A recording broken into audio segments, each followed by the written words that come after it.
فرجي الهم يا كاشف الغم منك فضلا بفضل المتاني منك فضلا بفضل المتاني الله يا سيدي.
Assalamualaikum warahmatullahi wabarakatuh. Rabbi ishrah li sadri wa yassir li amri wahlul 'uqdatam min lisani yafqahu qawli. Allahumma shalli wa sallim wa barik ala sayyidina Muhammadin wa ala alihi wa ashabihi ajma'in. Amma ba'du.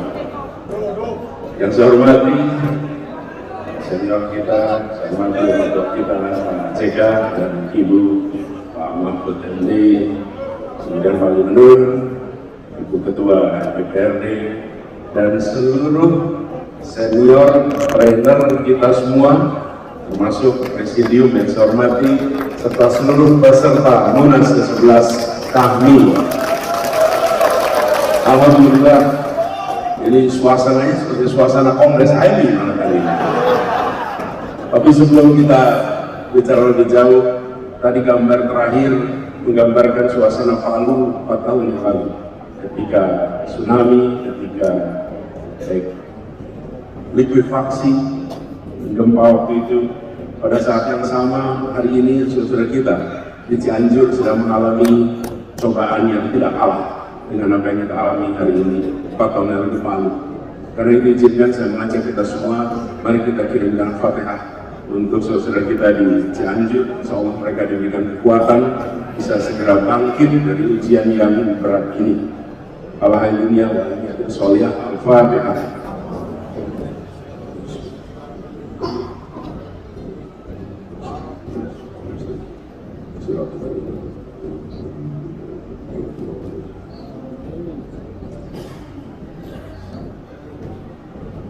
Terima kasih. Kanda, Bunda, dan seluruh peserta Munas yang saya hormati, meneruskan yang disampaikan oleh Pak JK, Ketua Majelis Etik, kita bicara tentang HMI, KAKMI, lintas generasi. Memang ada sebuah ikatan persaudaraan yang luar biasa kuat, dan ini dibangun oleh semangat ketika masih mahasiswa bekerja memikirkan bukan saja tentang dirinya, bukan saja tentang masa depannya, tapi tentang bangsanya, tentang negerinya, dan tentang umatnya. Jadi tadi sampaikan Pak JK, dan benar ya, kita semua mengalami, apalagi yang di Jakarta, panggilan Kanda ini di mana-mana. Sering-sering kan, kita mengalami. Saya juga sering alami. Adik-adik kita sering datang ke Jakarta. Kalau saya karena dari Jogja, banyak dari Jogja datang mampir, dan kalau sudah mampir ngobrol agak panjang. Saya ingat biasanya beberapa kali, dan sering ada pengalaman unik. Gimana misalnya gini, alhamdulillah Kanda sekarang saya sudah lulus Kanda dari Jakarta. Alhamdulillah, syukurlah sudah selesai. Sekarang apa kegiatannya? Alhamdulillah, usaha. Syukurlah sudah bisa usaha.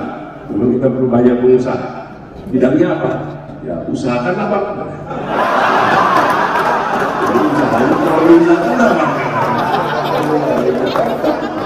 Jadi keterampilan negosiasi, persuasi di AMI itu luar biasa. Dan apalagi kalau keterampilan kelola forum luar biasa. Karena kita semua tumbuh besar di dalam sebuah tradisi intelektual, tukar pikiran, dan itu bagian dari pengalaman. Karena itu saya ingin meneruskan apa yang tadi disampaikan. Ini sejalan dengan tadi yang sudah dipikirkan. Dan bagaimana kita ke depan. Menurut saya salah satu hal penting kami adalah bagaimana peran kecendekiawanan kami kembali ditingkatkan. Ini adalah sebuah tanggung jawab yang tidak kecil. Bagaimana kita semua merasakan keterdidikan yang luar biasa.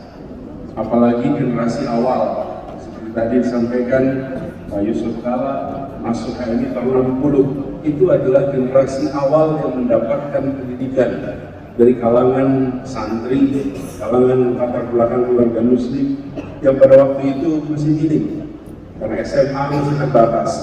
Negeri ini membangun SMA tahun 50-an, tahun 60-an mulai perguruan tinggi, terjadi ledakan jumlah mahasiswa, dan itulah generasi awal. Sebagian dari kita generasi kedua, saya generasi kedua. Orang tua saya yang dulu aktif mulai dengan AMI, banyak sekarang sudah mulai muncul generasi ketiga. Dan ini adalah sebuah organisasi yang sudah atau yang berisikan orang-orang yang sudah menikmati pendidikan tinggi sebagai eskalator sosial ekonomi. Mereka yang masuk pendidikan tinggi terbawa di dalam proses eskalator sosial ekonomi, naik secara sosial ekonomi, naik secara peran, dan kemudian memiliki peran yang besar di Republik ini. Hari ini kalau kita melihat kami sebagai sekarang berkumpul, ada yang di pemerintahan, ada yang di dunia usaha, ada yang di kampus, di semua sektor. Dan barangkali tidak ada organisasi alumni gerakan mahasiswa yang memiliki jumlah doktor sebanyak kami, yang memiliki jumlah profesor sebanyak kami, yang memiliki pengusaha sebanyak kami, yang juga memiliki birokrat sebanyak kami, termasuk menteri sebanyak kami. Presiden yang belum. Berarti satu lagi. Apres sudah, tinggal berikutnya. Ya. Nah, tapi artinya ini berkumpul mereka-mereka kita semua yang sudah merasakan manfaat pendidikan tinggi, manfaat ilmu pengetahuan. Karena itu ke depan negara akan maju, bangsa akan maju kalau kita tengok dari berbagai tempat. Minimal 3 hal menjadi pegangan, dan ini bekal dari kita di kami. 1, menempatkan ilmu pengetahuan sebagai radar, sebagai kompas di dalam merencanakan, di dalam melaksanakan, dan di dalam menerjemahkan rencana-rencana untuk kemajuan bangsa menggunakan ilmu pengetahuan. Pengalaman pandemi kemarin benar-benar sebuah kiriman pesan bagi semua pemimpin politik di seluruh dunia. Bagaimana dihadapkan pada situasi ketika tidak ada kompas apapun kecuali mengandalkan ilmu pengetahuan. Pemimpin politik yang tidak mengandalkan ilmu pengetahuan, dia akan terjerembab dalam urusan COVID kemarin. Pemimpin politik yang tidak mau menghormati ilmu pengetahuan akan keliru di dalam mengambil langkah. Dan itu terbukti di berbagai tempat di dunia, termasuk di Indonesia. Kami di Jakarta termasuk yang dari awal bilang, kita harus gunakan ilmu pengetahuan, kita harus dengarkan para ahli epidemiologi, dan kita harus transparan dalam semua kebijakan. Jangan ada yang tutup-tutupi. Karena pengalaman pandemi kemarin memberikan pesan kepada semua yang berada di kepemimpinan. Percaya pada pengetahuan, percaya pada ilmuwan, dan yang kedua, bangun trust, kepercayaan. Dan ini mutlak diperlukan untuk berjalan ke depan. Sebuah masyarakat dengan tingkat kepercayaan yang tinggi, otomatis transaction cost akan langsung turun. Biaya yang muncul akibat aktivitas interaksi antar masyarakat langsung turun ketika trust itu tinggi. Dan trust nomor 1 adalah trust pada pemerintah. pada membawa arah kepemimpinan. Karena itu ke depan, poin persatu ilmu pengetahuan, dan di sini kami berkumpul pribadi-pribadi yang memiliki bekal ilmu pengetahuan. Apalagi bila diteruskan ilmu pengetahuan yang diwujudkan dalam inovasi, pemanfaatan ilmu untuk terobosan-terobosan yang memberikan manfaat bagi masyarakat.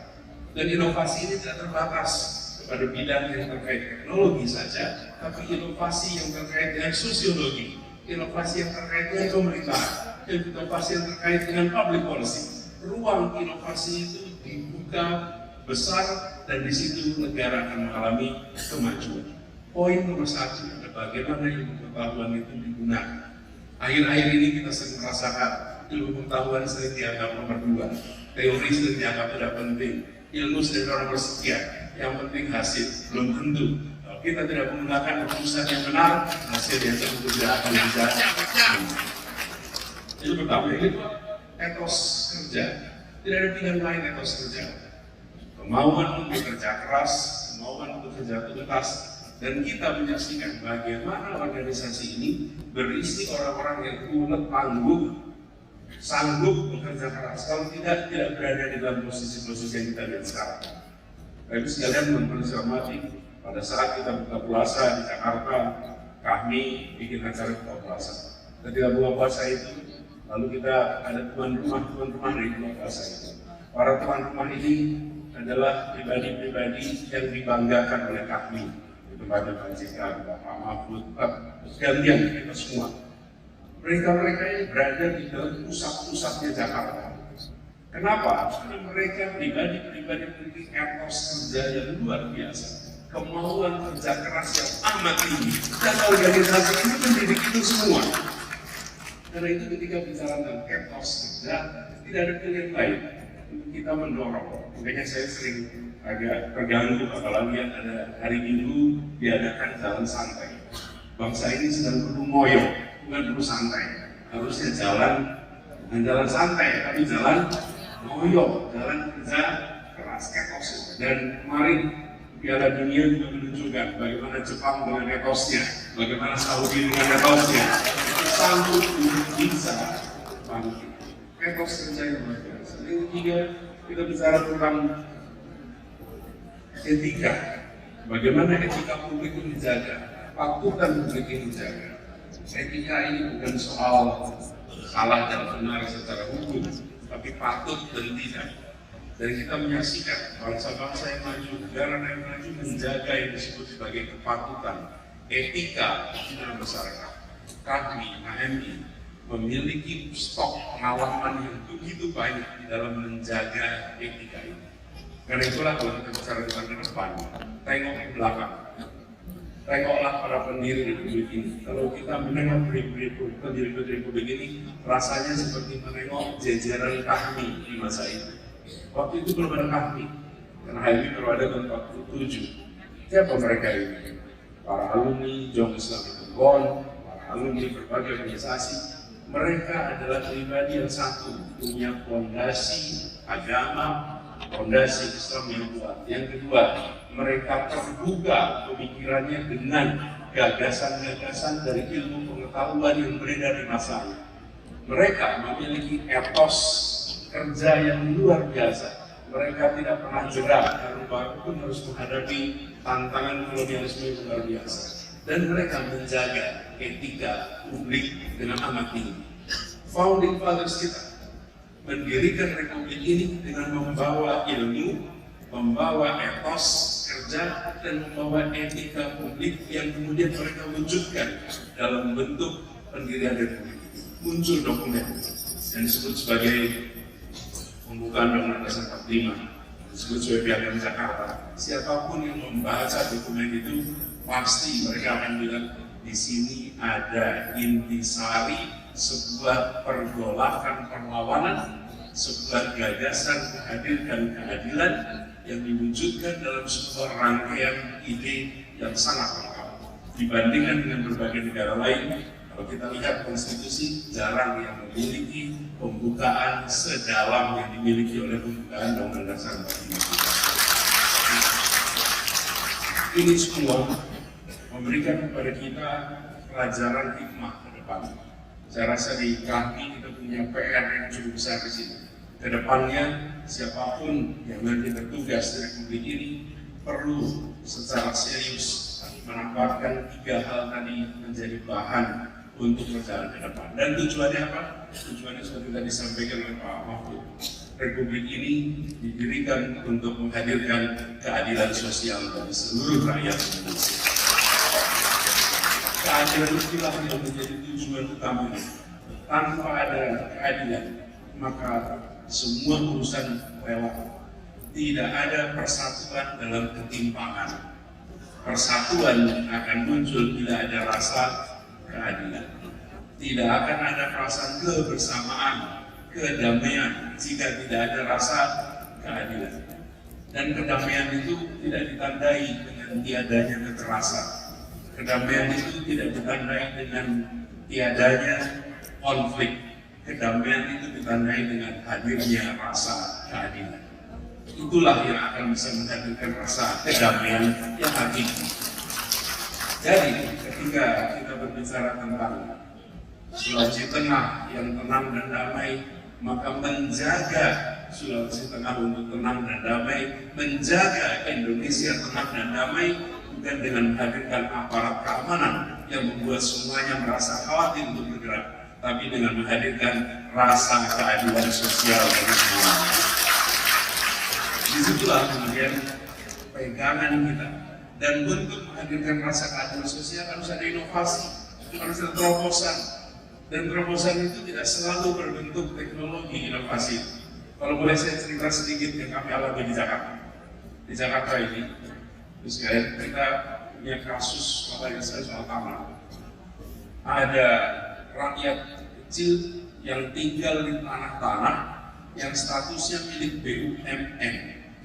BUMN banyak sekali Jakarta, ratusan kampung berada di antara tanah BUMN.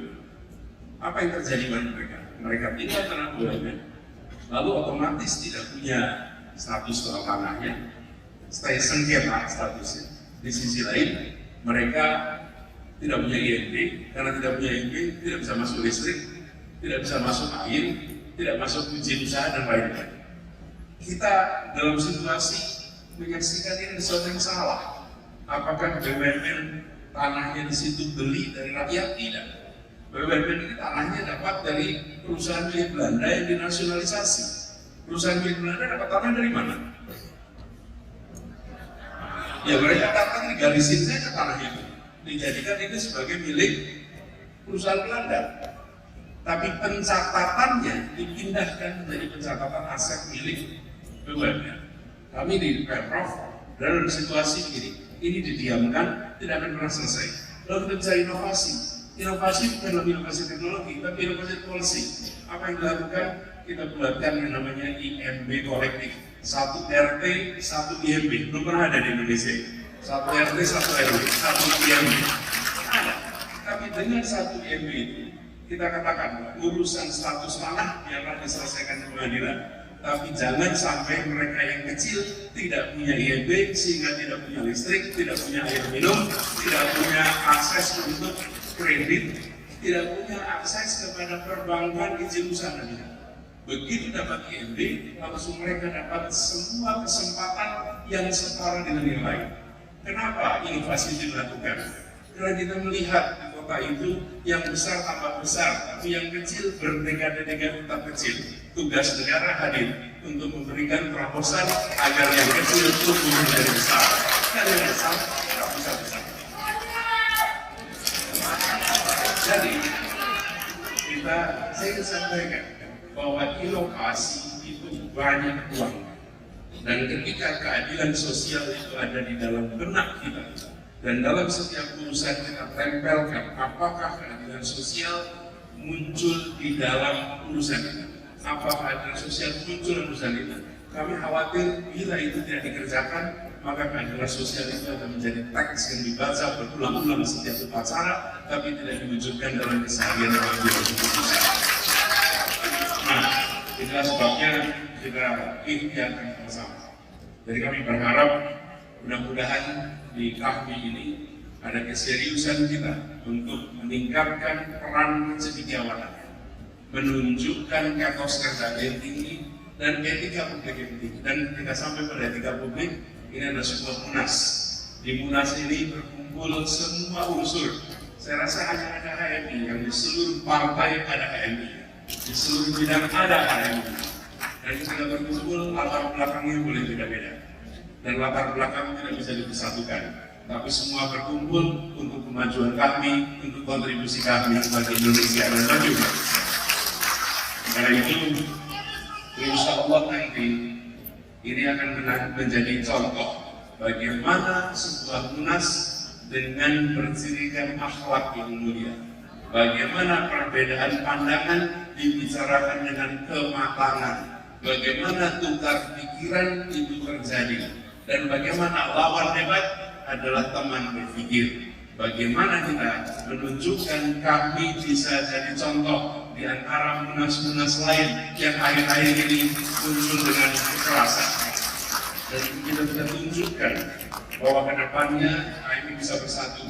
Insya Allah dengan kami bersatu, kita akan bisa bawa agenda-agenda besar untuk Republik ini. Kita bisa sama-sama makin solid untuk memajukan Republik ini. Dan bila kami sudah berbaris, bila sok kami sudah rapi, rasanya semua urusan akan bisa diselesaikan.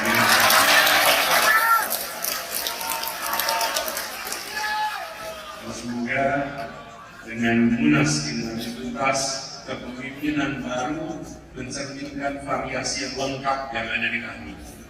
Variasi yang kompleks, kami memiliki begitu banyak unsur perannya. Dan harapannya, seperti tadi disampaikan, insya Allah momentum perubahan yang mungkin akan kita saksikan sama-sama, di situ kami bisa memberikan kontribusi untuk semua.